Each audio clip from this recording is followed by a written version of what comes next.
Today we're going to talk about which gun is the right gun for you to carry. Sometimes you'll hear folks say you should go with a revolver because they have fewer malfunctions than a semi-automatic, which has more moving parts and can have problems.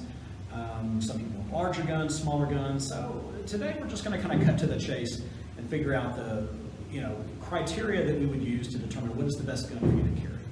Okay, a couple of things starting out. First and foremost, the gun you have with you is a lot better than the gun you don't have with you.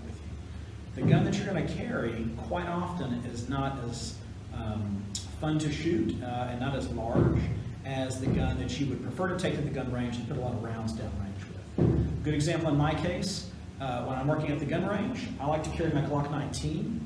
So this is the Glock 19. It's a full-size gun as opposed to the Glock 48, which is basically the same dimensions, but it's a single stack. It has a single stack magazine. Why do I carry the Glock 48 when I'm not here? Well, because it is a single stacked magazine, it is therefore thinner and easier to get inside the waistband. I'm going to show you both magazines.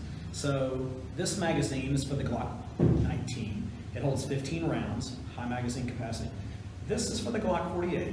Again, it's a single stack magazine. It holds 10 rounds. It's quite a bit smaller, but again, the gun that you have with you is better than the gun that you don't have with you. Now, given my choice, I would rather shoot this Glock 19, and I know I'm got black on black here, so I'll stand to the side so it kind of stands out on the video. This is the Glock 19, okay, and this is my Glock 48. You'll find that from the profile, that both the gap have exactly the same footprint. It's just when you look at them from the back side, the 48 is obviously a lot thinner. So there are a lot of smaller guns, smaller than the 48, like the Glock 43 or the Hellcat or the SIG P365. These guns are all very, very small. They're very easy to conceal, and most of them hold at least 10 rounds, which for a small gun is a great magazine capacity. The only issue you're going to run into is these smaller guns are not going to be the gun that you enjoy putting 2, 3, 4 boxes of ammo out of when you go to the gun range. Smaller guns have less mass, and therefore less mass means they're going to be a little snappier, there's going to be more perceived recoil, and it's going to be your actual technique, your grip, your stance, all of your body mechanics that are going to make the difference between handling that recoil appropriately or kind of losing control. But again, that smaller gun is going to be the one you want to carry. Given my choice, when I'm working at the gun range or doing private security work, I carry the full-size gun, my full size for me, a Glock 19. And in fact, in terms of Glocks, the 19 is what's considered a compact.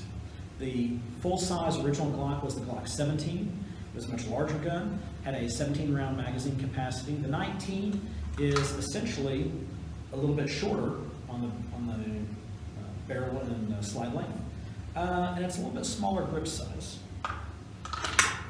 So again, I would prefer to carry as big a gun as I can, but still have it something that can fit inside. So next question. A lot of folks ask, well, or typically this comes up with ladies. My husband, my boyfriend, my neighbor, my acquaintance that's an ex-SEAL or whatever, like to say, yeah, I should carry a revolver because they don't have as many malfunctions, and I'm a woman, it'll be easier for me to shoot. Okay, well, pros and cons to that. Revolvers have fewer moving parts and therefore are less likely to have problems that you would have if you have a malfunction with a semi-automatic, like failure to feed, failure to eject, you're racking it and the round doesn't go all the way to battery. So yeah, I agree. You're going to have fewer moving parts, so you're probably going to have fewer problems. The biggest issue you're going to run into with a revolver, however, is capacity. Revolvers are fed through the cylinder, and cylinders, most revolvers hold maybe 6 rounds. If it's a 22 or a very, very small caliber, of course it can hold more.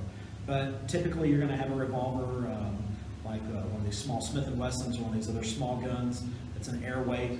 They're going to hold 5 or 6 rounds, and that's not as good as having a compact or a subcompact semi-automatic that holds double that. Okay.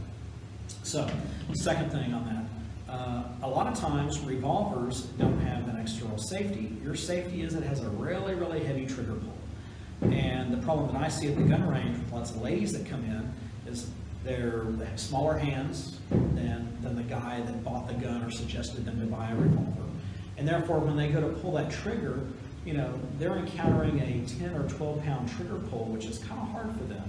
And remember also that the harder the trigger pull, the more muscle you're having to exert on that gun, the more the gun's going to shake and move, and the more you're going to end up actually having the propensity, let's say, to pull it off target when you're in the process of pulling the trigger.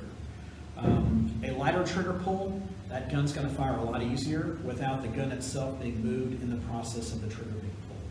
So, again, I've seen a lot of ladies come through the gun range and someone has suggested they get a revolver or has bought them a revolver.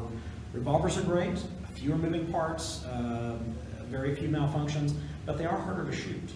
And then the other downside, like I said, is magazine capacity. Even the smallest concealed carry 9mm, like the Hellcat or the P365 from SIG, 10 rounds as opposed to 5 or 6. So at the end of the day, the right gun for you is going to be based on your intended purpose. If you're looking for a gun to carry, you want something that has a decent magazine capacity that's going to be easy for you to shoot. But again, the gun that you're going to shoot at the gun range, it can be your big gun, it can be your man gun, it can be huge, it can have a huge magazine capacity. But again, think of what you're going to use. And if your budget is somewhat limited and you're going to have to pick a gun that you can shoot at the range and enjoy shooting, but it's also something that's small enough for you to be able to carry, then you might want to look again at something like Glock 48, which is about the same size as the 19, but it's a little bit thinner, a little easier to carry. So that's it. In a nutshell, what is the right gun for you? Well, first of all, it's based on what you're going to use the gun for. If you're using it for self-defense and you need to be carrying it, the gun you're going to carry is going to be smaller and not as comfortable and fun to shoot as the gun that you take to the gun range and love. In closing, if you guys have questions, please feel free to reach out to me on Patreon, and my email address is on there as well. Would love to hear your comments, love to hear your ideas. Please like and share my videos and help spread the word about our channel. And thank you again, and have a